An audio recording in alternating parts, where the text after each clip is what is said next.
I heard the trash bags before I saw them. 3 of them, lined up by the curb, and one had a sleeve hanging out the top that I recognized instantly, even from across the yard. My old coveralls, 31 years of factory work, folded up in a bag headed for the dump. My name is Cornelius Whitmore. Everybody calls me Corny. I'm 79. Retired line supervisor, Chattanooga, Tennessee. In the afternoon my daughter-in-law decided my closet needed sorting out. Was the same afternoon she found something behind those old work clothes that made her hands shake so badly she had to sit down on my bedroom floor. I'd moved in with my son, Ray, and his wife, Denise, about 4 months earlier, after my hip surgery made living alone in my own place a little too risky for a while. Denise had been kind enough about it, mostly, though she had a particular way of helping that usually meant deciding things on my behalf before actually asking me first. That Tuesday, I'd gone to my doctor's appointment and came home to find my closet half emptied, 3 trash bags by the curb, and Denise standing in my doorway looking flustered in a way I hadn't seen from her before. "Corny, I need to show you something," she said. "I think you should sit down first."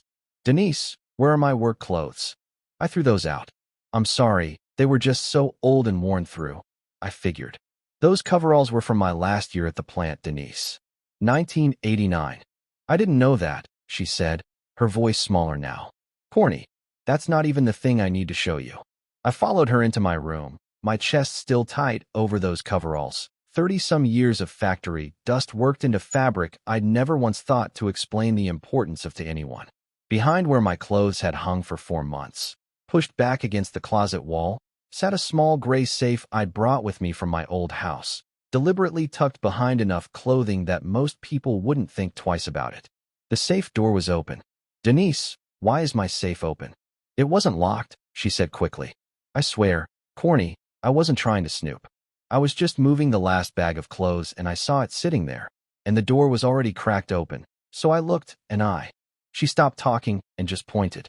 Inside sat a thick stack of old paper certificates, yellowed at the edges, along with a small velvet bag I recognized immediately, heavier than it looked. "Corny, what is all this?" I sat down slowly on the edge of my bed. "Back in 1968, I said, the plant I worked at started letting employees buy company stock directly out of our paychecks. A few dollars a week, nothing that felt like much at the time. Most of the guys thought it was a waste of good drinking money. You didn't think that? My father lost everything in a bank failure when I was a boy. Made me careful my whole life about where I kept things and cautious about trusting any one place to hold everything I had. I bought the stock every single week for 21 years straight, and I never once sold a share." Denise picked up one of the certificates carefully, like it might crumble if she held it wrong. "Meridian Fastener Company," she read aloud. "Corny, is this the same Meridian that makes half the bolts and fasteners in every hardware store in this country now?" I said. "Wasn't always that big. Back when I started buying, it was just a regional outfit, maybe 600 employees total." Denise's face had gone properly pale by that point, staring at the paper in her hands like it might actually bite her. "Corny, how many shares are we talking about?" "Little over 4,000. Last I had them properly counted." She sat down hard on the edge of my bed beside me. "Corny, do you have any idea what Meridian stock is trading at right now?" I told her I hadn't checked in a while, mostly out of habit more than disinterest, the same careful nature that had me holding on to those shares instead of cashing out decades ago when everyone told me I was foolish not to. She pulled out her phone, hands still slightly unsteady, and typed for a moment before turning the screen toward me. I won't pretend the number didn't take my breath away a little, even though I'd known, roughly, that the shares had grown considerably over the years. 4,000 shares, current market price, came out to just over $2 million. "Corny," Denise said quietly, "I threw your work clothes in the trash an hour ago. I almost didn't even look in this safe. I was going to just close the door and ask you about it later. But you did look." "I did." We sat there together a long moment, the safe open between us, those trash bags still sitting out by the curb. "Denise, those coveralls," I said finally. "They weren't valuable the way this is valuable.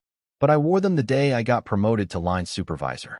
I wore them the week my wife passed, because going to work in something familiar was the only thing keeping me upright some mornings. They mattered to me for reasons that have nothing to do with money." She looked genuinely ashamed, more than I expected. I should have asked you before I touched anything in that closet, she said.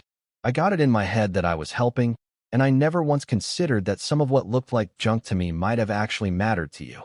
Most people don't think to ask, I said. Doesn't make it right, but I understand it.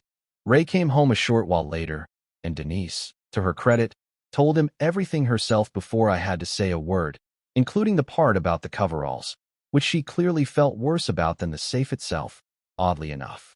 Ray sat with the stock certificates a long while that evening, quiet, turning them over carefully in his hands. Dad, why didn't you ever tell us about any of this? Would it have changed anything, if I had? He thought about that honestly before answering. Probably would have changed how he treated your stuff, if I'm being truthful. Might have changed some other things too, if I really think hard about it. That answer, more than the money itself, sat heavy with me the rest of that evening. We drove to a proper financial advisor the following week, a careful, patient woman named Sylvia Nakamura, who helped me understand exactly what I actually had and what sensible options looked like going forward. I decided to keep the bulk of it invested right where it was, the same conservative instinct that had gotten me here in the first place, but I did set aside a portion for practical things. A modest trust for my 2 grandkids' education. A little extra to help Ray and Denise finally fix the roof they'd been putting off for 2 years. A generous donation to the same trade school program that had trained me for my first job at Meridian all those decades ago. I also asked Denise, gently, if she'd be willing to help me go through the rest of my belongings properly this time, together, so nothing else important got mistaken for junk along the way. She agreed immediately, and this time, she actually asked before touching anything. It's been about 5 months now since that Tuesday afternoon. Denise checks with me before organizing anything in my space these days, no exceptions, and I've noticed her being more careful generally about assuming what does and doesn't matter to other people, not just with me. I did manage to find 1 pair of those old coveralls after all.